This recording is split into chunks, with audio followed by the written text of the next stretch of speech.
एक समय था जब हमारे जनक जी शिकार को गए हुए थे। मैया सीता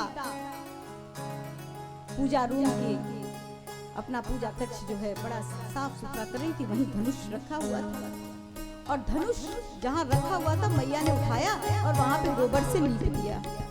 हमारे जनक जी आए, देखे बड़ा आश्चर्य हुआ। उन्होंने पूछा, सीते, बोली जी पिताजी, ये धनुष के नीचे गोबर से लीपा हुआ है, किसने किया? किशोरी जी ने बाएं हाथ से उठाया और बोला, पिताजी मैं ऐसे उठा के गोबर से लीप दी थी, कुछ गलती हो गई क्या? जनक जी समझ गए कि मेरे घर में शक्ति आ गई है, मेरे घर में शक्ति आ गई है, क्योंकि इस धनुष को कोई भी नहीं उठा सकता, स्वयं ब्रह्म के। तो मतलब मेरे घर में शक्ति का आगमन हो गया है। जनक जी और रावण में क्या अंतर था पता है? जनक जी सीता जी को पाए हैं, धरती से पाए हैं, उन्हें चिंता हुई कि शक्ति मेरे घर में आ गई है तो जिनकी है उनको मिल जावे। जैसे आप यहाँ पे आए हो कथा पंडाल में, किसी की सोने की चैन हेरा जावे, गिर जावे, तो एक व्यक्ति वो होगा जो उसे हड़पने की कोशिश करेगा, चुराने की। अब हम आपको नहीं कह रहे हैं, भाई ये मत सोचना कि अब हम को चोर बना रहे हो, चोर नहीं बना रहे हो, मैं उदाहरण दे रही हूँ। चैन किसी की गिर जावे तो कोई व्यक्ति होता है कि उसे रखने की कोशिश करता है, और दूसरा व्यक्ति क्या होता है, जिसकी है उसके पास पहुंच जाएगा। अच्छा, अगर वो मान लो अलाउंस कराता है, आता है मंच से अलाउंस कराएगा कि जिसकी चैन है वो ले जावे, तो लेने वालों की होड़ लग जाएगी कि नहीं? कोई भी कहेगा मेरी है, कहेगा कि नहीं? आना में जवाब दीजिए, हम आपको नहीं कह रहे हैं। लेने वालों की होड़ लग जाएगी कि मेरी है, मेरी है, मेरी है। लेकिन अगर अलाउंस में ये कहवा दी कि जिसकी चैन है वो प्रमाण के साथ ले जावे, कितने ग्राम की है, कैसी है, किस तरह की है, तो जिसकी है वही ले जाएगा। ले जाएगा कि नहीं? मानो जनक जी ये बताना चाह रहे हैं कि शक्ति हमारे घर में आ गई है, अब जिसकी हो वो धनुष तोड़कर ले जावे, क्योंकि धनुष को कौन तोड़ेगा? ब्रह्म, और ब्रह्म होंगे तो मैं शक्ति का समर्पण ब्रह्म को कर दूंगा। आपको बता दें कि मैया सीता की धनुष यज्ञ में लेने वालों, आने वालों की होड़ लग गई। उसमें रावण भी आया था, रावण भी आया था। मंदोदरी ने रावण को बड़ा सुंदर व्यंग करते हुए बोला कि तुम सीता जी को इतना चाहते हो, इतना चुराना, तुम्हें चुराने की आवश्यकता क्यों पड़ी? अरे जिस समय जनक जी ने ये प्रण किया था, उसी समय जाते, धनुष उठाते और सीता जी को ले आते।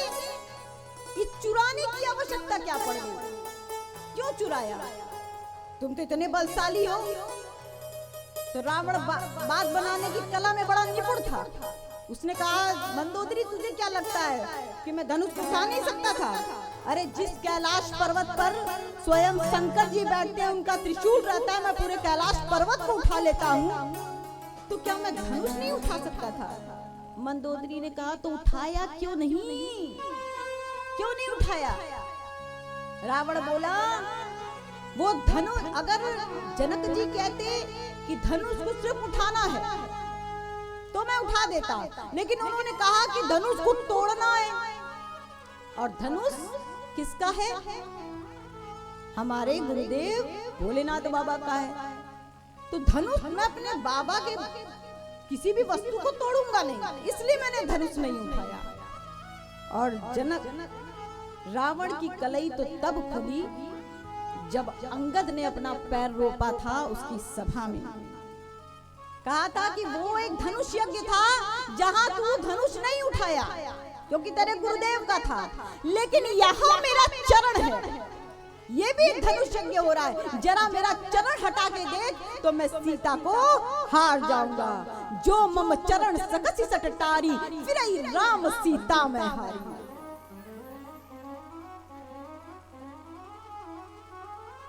लोग कहते हैं कि अंगद ने कितनी बड़ी बात कह दी। अगर मान लो चरण हट गया होता तो, अगर चरण हट गया होता तो क्या होता? किसी संत ने कहा भले मानुष चरण हटा तो नहीं ना, चरण हटा नहीं है ना। बोले अगर हट गया होता तो?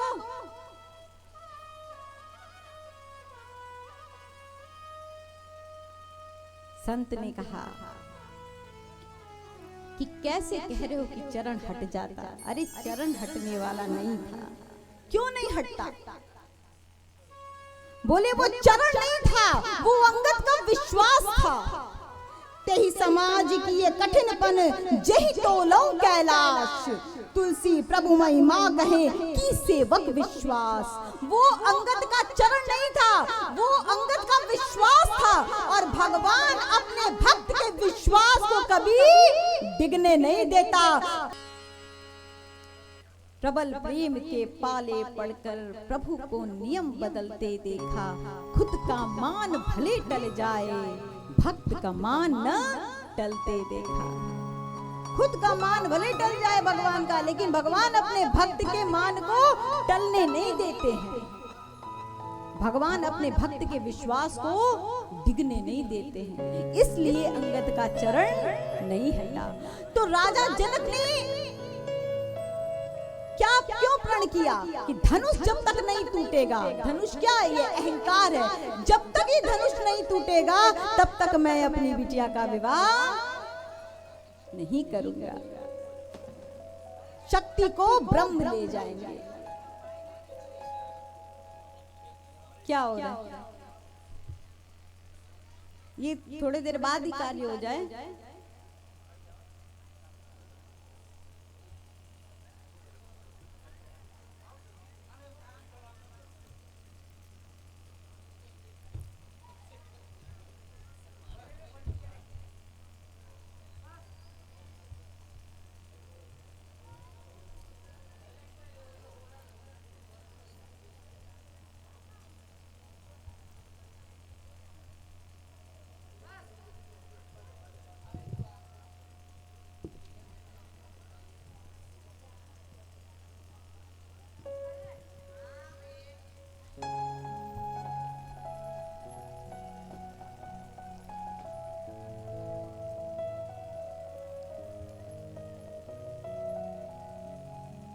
आज जनक जी ने जो ये प्रण किया है कि जब तक धनुष नहीं टूटेगा मैं अपनी कन्या का विवाह नहीं करूंगा।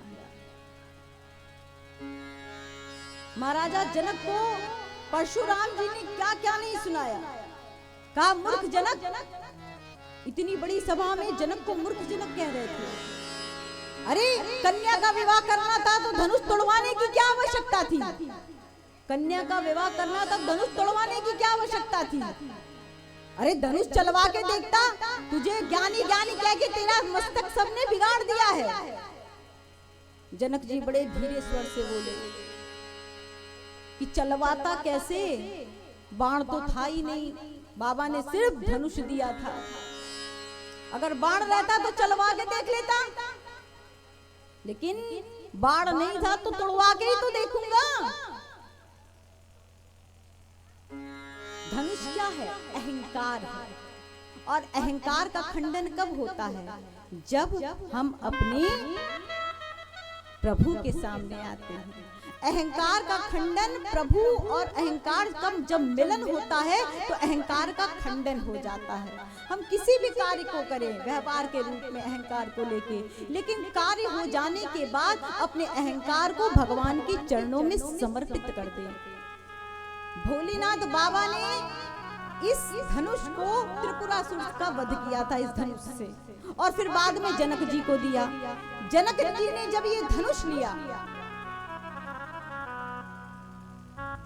तो धनुष ने बाबा से प्रश्न किया, बाबा आप सबको मुक्ति देते हैं और मुझे ही बांधते रहते हैं। बाबा बोले जब तक तुम रहोगे तब तक ऐसे ही बंधते रहोगे, तो मेरी मुक्ति का उपाय बताइए।